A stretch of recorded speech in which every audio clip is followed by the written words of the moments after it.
how to add the Chrome search widget to the home screen on the iPhone 16 series. First, let's go back to the home screen by swiping up at the bottom of the screen.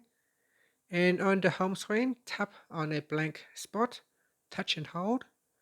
Then tap on the edit button. Next, we go down and tap on add widget. Now in here, scroll down and then tap on Chrome. After that, swipe across to the left and you should see the search widget. So in here, tap on add widget and this will allow you to add the search widget to your home screen. Now tap on the done button to finished.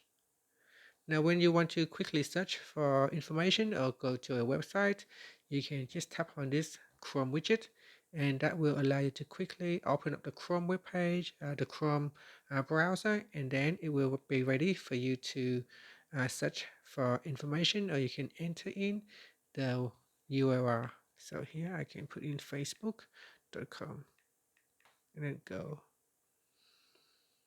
And that's it. Thank you for watching this video. Please like and subscribe to my channel for more videos.